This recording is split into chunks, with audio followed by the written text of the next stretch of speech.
주식이 어떤 유형인지 모를 때 가장 큰 위험은 매도 시점을 잘못 잡을 수 있다는 것입니다. 고성장 기업에 투자해서 1000%의 수익을 거둘 수 있었음에도 50%의 수익에 매도한다면 억울하겠죠. 반면 대형 우량주의 주가가 이미 2배나 뛰었고 전망이 밝지 않은데도 계속 보유하려 한다면 답답한 노릇입니다. 코카콜라 같은 대형 우량주를 좋은 가격에 매수했다면 20년간 보유해도 상관없습니다. 하지만 텍사스 항공 같은 경기 순환주를 들고 경기 침체를 지내는 것은 매우 곤란하다는 거죠.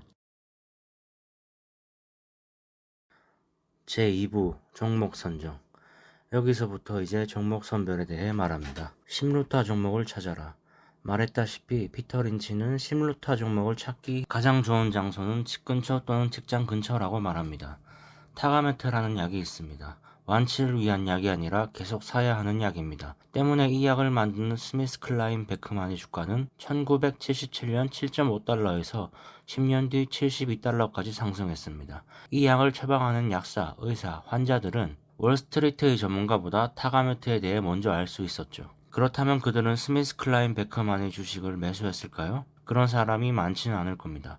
린치는 자기가 잘 아는 업종을 마다하고 모르는 업종의 주식을 선호하는 이유를 도무지 모르겠다고 합니다. 대개 의사보다 석유 전문가들이 석유회사 주식의 매도 시점을 더 쉽게 판단할 수 있고 석유회사 전문가들보다는 의사들이 제약회사 투자 시점에 대해 더 잘 알 수 있습니다. 우리가 회사에 대해 전혀 몰라도 올라갈 주식은 올라가고 전혀 모르는 주식에 투자하는 사람도 운이 좋으면 커다란 보상을 얻을 수 있지만 봅슬레이 선수가 굳이 마라톤 경기에 참가할 필요는 없다는 거죠. 관련 업종에 종사하는 경우에도 두 가지로 나눌 수 있습니다. 공급자와 수요자입니다. 공급자는 타이어를 제조하는 회사입니다. 내가 만약 타이어를 제조하는 회사에 근무하는 사람이라면 타이어의 수요가 증가하고 있고 가격이 상승 중이며 재고가 감소하고 있다는 사실을 가장 먼저 알 수 있습니다. 수요자는 타이어 회사의 고객인 타이어 매장의 주인입니다. 타이어 매장의 주인은 3년 동안 매출이 침체를 겪다가 최근에 갑자기 소화하지도 못할 정도의 주문이 밀려들었습니다.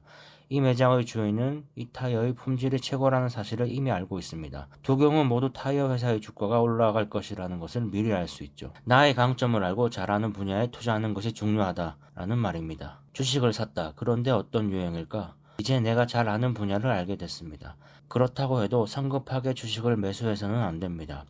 비행기 티켓을 살 때 정도의 노력은 들여야 합니다. 그런 기본적인 분석도 하지 않고 주식을 사는 것은 패를 확인하지 않고 포커를 하는 것과 같습니다.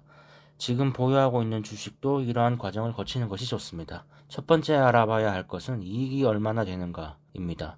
특정 제품이 잘 팔리는 것을 보고 그 회사 주식 매입을 고려한다면 우선 해당 제품이 성공할 경우 회사의 이익이 얼마나 증가할 것인지를 확인해야 합니다. 타이어가 잘 팔리는 것을 보고 굿이어의 주식을 사려고 한다면 타이어 매출이 굿이어 매출에서 몇 퍼센트를 차지하는지 확인해야 합니다. 팸퍼스가 잘 팔린다는 이유로 P&G의 주식을 매수해야 할까요? 5분만 조사하면 P&G가 생각보다 거대한 회사이고 이 회사의 매출에서 팸퍼스가 차지하는 비중은 얼마 되지 않는다는 사실을 알 수 있습니다. 다른 예도 한번 볼까요? 아스피린이 심장마비를 예방해준다는 새로운 연구 결과를 보고 아스피린을 만드는 회사에 투자하기로 결정했습니다. 두 개의 선택지가 있습니다. 연구에 직접 사용된 아스피린인 버퍼린을 만드는 브리스톨 마이어스사, 그리고 또 다른 아스피린인 바이에를 만드는 스털링 드러그사. 이 두 회사에서 아스피린이 차지하는 매출 비중을 확인해보죠. 브리스톨 마이어스사는 1.5%입니다. 반면에 스털링 드러그사는 15%를 차지하죠. 아스피린을 보고 투자한다면 브리스톨 마이어에 투자하는 것보다 스털링 드러그를 매수하는 편이 낫다는 겁니다. 기업의 규모와 매출 비중을 확인했으면 두 번째로 해야 할 일은 그 회사가 어떤 유형의 주식인지를 확인해야 합니다. 총 6가지의 유형이 있습니다. 첫 번째, 저성장주입니다. 저성장주는 대체로 GNP보다 약간 빠른 속도로 성장합니다. 처음에는 고성장주였으나 성장이 줄어들면서 저성장주가 되기도 하고 해당 산업이 침체기에 빠지면서 저성장주가 되기도 합니다. 저성장주의 특징은 넉넉한 배당금을 지급한다는 겁니다. 전기설비업체는 1950년대와 1960년대 초만 해도 GNP보다 2배 빠르게 성장하던 고성장주였습니다. 1970년대에는 이미 사람들은 대부분 중앙냉난방 장치를 설치했고 냉장고와 냉동고를 가지고 있죠. 저성장주가 된 것입니다. 한국에서도 찾아볼까요? 휴대폰이 처음 들어올 때 이동통신사는 전 국민이 잠재 고객이었죠. 1인 1휴대폰 시대에 들어서면서 SKT는 엄청난 성장을 했습니다. 하지만 지금은 전 국민 누구나 이미 통신사에 가입을 해 있죠. 과거 고성장주였던 SKT를 지금은 저성장주로 분류해야 합니다. 린치의 포트폴리오에는 2에서 4%가 저성장주라고 합니다. 다음은 대형 우량주입니다. 코카콜라, P&G, 콜게이트 파몰리브 등을 들 수 있습니다. 이들은 민첩하게 상승하진 않지만 저성장주보다는 빠르게 성장하죠. 린치는 대형 우량주를 대개 30에서 50%의 수익을 바라보고 매수합니다. 적정선에서 수익을 보고 매도한 뒤 주가가 오르지 않는 다른 비슷한 대형 우량주 종목을 매수하는 과정을 되풀이해야 한다고 하네요. 시장이 좋지 않을 때 대형 우량주는 포트폴리오를 지켜주는 버팀목이 되기 때문에 일부라도 항상 포함시킨다고 합니다. 다음은 고성장주입니다. 고성장주는 린치가 가장 좋아하는 종목군으로 연 20에서 25%의 성장률을 보이는 작고 적극적인 신생기업입니다. 잘 선택할 경우 10루타 내지 40루타의 실적을 기대할 수 있습니다. 그런데 고성장주가 꼭 고성장 업종에서만 나오는 것은 아닙니다. 성장률이 연 2%에 불과한 호텔 업종에서도 메리어트는 지난 10년 동안 시장 점유율을 확장하며 연 20%씩 성장했습니다. 저성장 업종에서도 확장할 여지만 있으면 얼마든지 고성장주가 될 수 있다는 거죠.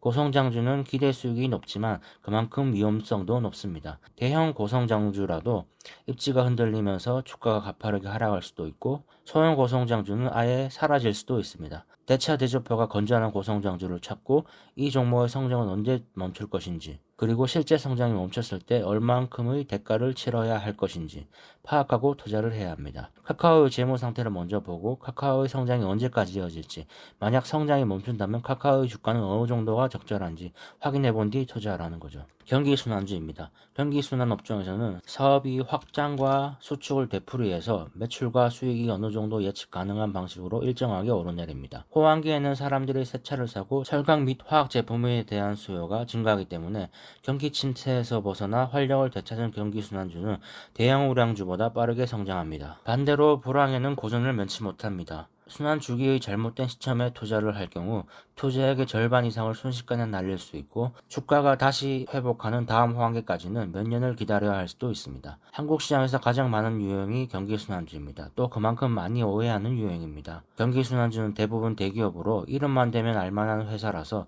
대형 우량주와 혼동하기 쉽죠. 때문에 안전한 주식이라고 생각하여 매수하는 경우가 많습니다. 예를 들어 현대차나 삼성전자는 대형 우량주일까요? 경기순환주일까요? 린치는 경기를 많이 타는 자동차 산업은 경기순환주라고 말합니다. 경기가 좋을 때 새 차를 구매하기 때문이죠. 물론 새로운 성장 시장인 전기차 시장이 본격적으로 커지고 현대차에서 전기차 매출 비중이 늘어난다면 고성장주로 다시 분류해야겠죠. 삼성전자는 어떨까요? 삼성전자에서 휴대폰 사업부와 가전 사업부가 있긴 하지만 전자의 주가는 D램 반도체 사이클과 동행합니다. D램의 수요가 증가하고 재고가 감소하고 가격이 올라가면 전자의 주가는 좋고 반대의 경우엔 주가가 좋지 않다는 거죠. 한국의 개인에게 가장 친숙한 삼성전자와 현대차는 대형 우량주로 오해하기 쉽지만 사실은 경기순환주로 분류해야 합니다. 다음은 회생주입니다. 회생주는 망가져서 간신히 연명하는 기업들로 저성장이 아니라 무성장입니다. 회생주에도 여러 종류가 있는데요. 첫 번째, 구제금융을 요청하는 경우입니다. 이 경우 정부의 대출 보증 여부가 가장 중요하죠. 두 번째는 소문이나 일어나지 않을 일에 대한 걱정으로 인한 경우입니다. 예상 가능한 모든 문제를 과장해서 끌어안은 상태라 주가가 눌려 있습니다. 이 경우 인내심을 발휘해 뉴스를 추적하며 냉정하게 뉴스를 읽어야 합니다. 세 번째는 구조조정을 통해 회생한 기업으로 애초에 인수하지 말았어야 할 사업이나 수익성이 없는 사업을 처분해 구조조정을 합니다. 회생주는 문제가 해결될 경우 빠르게 회복하는 특징이 있어 커다란 기회가 있습니다. 마지막 유형은 자산주입니다. 월스트리트 사람들은 잘 모르지만 당신만 알고 있는 자산을 보유한 기업을 말합니다. 자산은 현금이나 부동산이 될 수도 있지만 TV 방송권이나 독점 판매권이 될 수도 있습니다. 여기서 중요한 것은 단순히 주가가 장부 가치보다 낮은 주식이 아니라 장부에 평가되지 않은 자산이 있어야 한다는 겁니다. 예를 들면 보유 토지의 가격이 장부에 표기된 것보다 현재는 더 비싸졌을 때 같은 경우죠. 저성장주, 대형 우량주, 고성장주, 경기순환주, 회생주, 자산주 이렇게 6가지 유형을 알아봤는데요. 특징이 다 다르죠. 때문에 6가지 유형에 모두 적용되는 공식 같은 건 존재하지 않습니다. 2배가 되면 팔아라, 2년 뒤 매도하라 이런 말은 걸러야 한다는 겁니다. 게다가 말씀드렸다시피 한 기업의 유형이 영원히 고정되는 것도 아닙니다. 고성장주는 저성장주나 대형 우량주를 안착하며 또는 경기순환주가 되기도 합니다. 경기순환주는 자금난을 겪어 회생주가 되었다가 회생에 성공해서 다시 경기순환주가 되기도 합니다. 맥도날드는 전형적인 고성장주였다가 지금은 부동산 자산주로 분류되죠. 나의 주식이 어떤 유형인지 모를 때 가장 큰 위험은 매도 시점을 잘못 잡을 수 있다는 것입니다. 고성장 기업에 투자해서 1000%의 수익을 거둘 수 있었음에도 50%의 수익에 매도한다면 억울하겠죠. 반면 대형 우량주의 주가가 이미 2배나 뛰었고 전망이 밝지 않은데도 계속 보유하려 한다면 답답한 노릇입니다. 코카콜라 같은 대형 우량주를 좋은 가격에 매수했다면 20년간 보유해도 상관없습니다. 하지만 텍사스 항공 같은 경기순환주를 들고 경기 침체를 지내는 것은 매우 곤란하다는 거죠. 주식 유형을 분류하는 것은 투자 논리를 개발하는 첫 단계입니다. 기껏해야 2-5시간 정도면 충분합니다. 내가 매수하고 싶은 주식이 있다면 먼저 그 회사의 규모와 이익을 확인하고 어떤 유형인지 분류해 보시길 바랍니다. 정말 완벽한 종목들. 이번 챕터에서는 피터 린치가 선호하는 종목들의 특징을 알아보겠습니다. 일단 린치는 바보라도 운영할 수 있는 회사를 선호한다고 합니다. 경쟁이 치열하고 복잡한 업종에서 탁월한 경영진이 운영하는 회사. 경쟁이 없는 소박한 업종에서 그저그런 경영진이 운영하는 회사. 둘 중 어디에 투자하시겠습니까? 린치는 후자를 택하겠다고 합니다. 구체적인 특징들을 하나씩 살펴보겠습니다. 첫 번째는 따분하고 우스꽝스러운 이름을 가진 주식. 회사가 하는 사업을 과장하지 않고 이름에 그대로 나타내는 주식. 따분하고 심지어 우스꽝스러우면 더 좋다고 합니다. 이름이 따분하다는 이유만으로 대부분의 사람들이 외면할 것이고 주식을 더 싸게 살 기회를 주죠. 두 번째, 따분한 사업. 따분한 이름에 걸맞게 하는 사업까지 따분하다면 더 좋습니다. 만일 어떤 회사가 수익이 높고 대차 지표도 안정적인데 하는 사업이 따분해 보인다면 이런 주식은 헐값에 살 수 있는 시간이 넉넉한 겁니다. 여유있게 사두었다가 나중에 뒤늦게 찾아온 투자자들에게 매도하면 됩니다. 세 번째는 혐오스러운 사업을 하는 회사입니다. 두 번째와 비슷한 이유로 사람들이 외면하고 무시합니다. 폐기물 업체 같은 주식들이 있죠. 네 번째, 분사한 회사.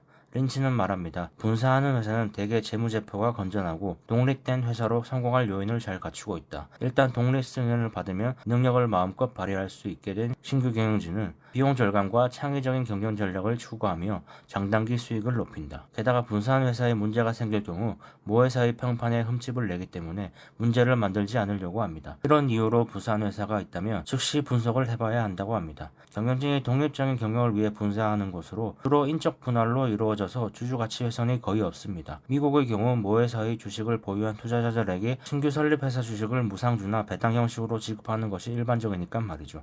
반면에 한국의 LG화학 같은 경우에는 물적 분할 후 재상장할 심산으로 오너일가의 지분 가치를 희석시키지 않으면서 핵심 사업을 지배하고 자금 조달을 하기 위해 하는 것입니다. 더군다나 이런 회사들은 미국 회사들과 달리 평판 따위에는 관심이 없어 보이니 국내 시장에 적용할 땐 잘 살펴보고 적용해야겠습니다. 다섯 번째, 기관 투자자가 보유하지 않고 기관 분석가가 분석하지 않는 회사. 사업성과 성장성이 있고 대체 대조표가 건전한데도 기관이 보유하지 않는 주식이라면 성공할 가능성이 높다고 합니다. 언젠가 기관이 눈에 띄게 되면 주가가 올라가겠죠. 여섯 번째, 안 좋은 소문이 있는 회사. 전제는 같습니다. 사업성과 성장성이 있고 대차 대조표가 건전한데도 안 좋은 소문으로 인해 주가가 눌려있는 회사죠. 과거에는 마피아가 호텔과 카지노 경영에 개입한다고 걱정했던 투자자들이 호텔, 카지노 주식 근처에 가지 않았죠. 하지만 지금은 누구나 매수하는 종목입니다. 일곱 번째, 음울한 사업을 하는 회사. 대표적으로 장례 서비스 회사가 있습니다. 장례 보험 판매로 즉시 현금 수입을 얻고 이렇게 모인 자금은 복리로 증식됩니다. 회사가 매년 5천만 달러 상당의 보험을 판매하면 장례를 치르는 시점에는 수십억 달러로 불어나는 거죠. 사업도 빠르게 성장하고 부채도 거의 없음에도 죽음과 관련됐다는 이유로 투자자들이 거들떠보지도 않는다면 기회가 있습니다. 여덟 번째, 성장 정체 업종. 린치가 이미 말했다시피 저성장 업종에서도 심루타 종목은 나옵니다. 미국의 장외 사업은 연 1% 정도 성장하는 저성장 산업이지만 SCI라는 회사는 점유율을 계속 올려 20루타를 기록했습니다. 저성장 업종에 막강한 신규 진입자가 나온다면 눈여겨봐야 됩니다. 아홉 번째, 틈새를 확보한 회사. 어떤 분야에서 덕점을 하면 가격을 올릴 수 있습니다. 린치는 20세기 폭스를 보유하기보다 브루클린의 하나뿐인 채석장을 보유하겠다고 합니다. 그러면서 코카콜라나 타이레놀 같은 강력한 브랜드 역시 독점의 효과, 즉 가격 결정권이 있으니 틈새 시장을 확보한 것이라고 합니다. 열 번째, 지속적으로 구입해야 하는 제품의 회사입니다. 장난감을 만드는 회사보다 음료, 면도날, 담배를 만드는 회사가 투자처로 낫다는 겁니다. 아무리 멋진 장난감이라 해도 하나에 하나씩만 구입해야겠지만 담배나 면도날의 경우엔 한 사람이 여러 개씩 꾸준히 구입해야 하기 때문입니다. 필수 소비재죠. 11번째, 기술을 사용하는 회사. 가격 경쟁이 심한 제조회사보다 제조회사들이 가격을 경쟁할수록 혜택을 보는 회사에 투자하라고 하는데요. 린치는 이 부분에 대해 짧게 적어놨지만 요즘으로 치면 소프트웨어 파워가 있는 회사가 좋은 것과 마찬가지겠죠. 12번째는 내부자가 주식을 매수하는 회사입니다. 만약 CEO가 주식을 매수했다면 CEO와 일반 투자자의 이해관계가 같아진 것입니다. 회사 내부자가 직접 자기 돈으로 주식을 매수한다는 정보를 확인한다면 이보다 확실한 성공 가능성은 없다고 합니다. 그러면서 내부자의 주식 매도의 경우엔 대부분 아무 의미 없다고 합니다. 주가가 단기간에 급등한 후의 매도가 아니라면 말이죠. 마지막입니다. 자사주를 매입하는 회사. 자사주 매입은 기업이 투자자들에게 보상하는 가장 단순하면서도 좋은 방법입니다. 현금 여력이 충분한 회사가 주주 가치 상승을 위해 쓰는 방법으론 배당 인상, 신제품 개발, 신규 사업 진출, 기업 인수가 있죠. 질레트는 이 네 가지 모두를 시도했지만 다양한 사업에 자본을 투입하는 대신 자사주를 매입하고 배당을 올렸다면 질레트의 주가는 현재 35달러가 아닌 100달러를 넘겼을 거라고 린치는 말합니다. 물론 신제품 개발이나 신사업 진출, 기업 인수를 잘해서 주가가 많이 올라가는 경우도 많죠. 이런 것이 나쁘다는 것이 아니라 린치가 말하는 요점은 자사주 매입과 배당 인상이 가장 확실한 주주 가치 제고 방법이라는 것입니다. 가령 어떤 회사가 자사주 매입을 한다면 이것은 무조건 좋은 신호라는 것입니다. 그런데 이 자사주 매입도 한국이라면 무조건 좋은 신호로 봐선 안 됩니다. 미국의 경우엔 자사주 매입 이꼴 자사주 매입 소각이기 때문에 유통 물량이 줄어들지만 한국은 소각하지 않고 그냥 가지고 있는 회사가 많습니다. 심지어 앞으로 분할할 회사의 지배력 강화를 위해 자사주를 매입하는 경우도 있고 다른 기업과 자사주 교환을 해서 경영권 방어에 쓰기 위해 매입하는 경우도 있습니다. 한국에서 자사주 매입을 하는 회사를 발견했다면 소각을 할지 다른 용도로 사용할지 더 세밀하게 분석해봐야 합니다.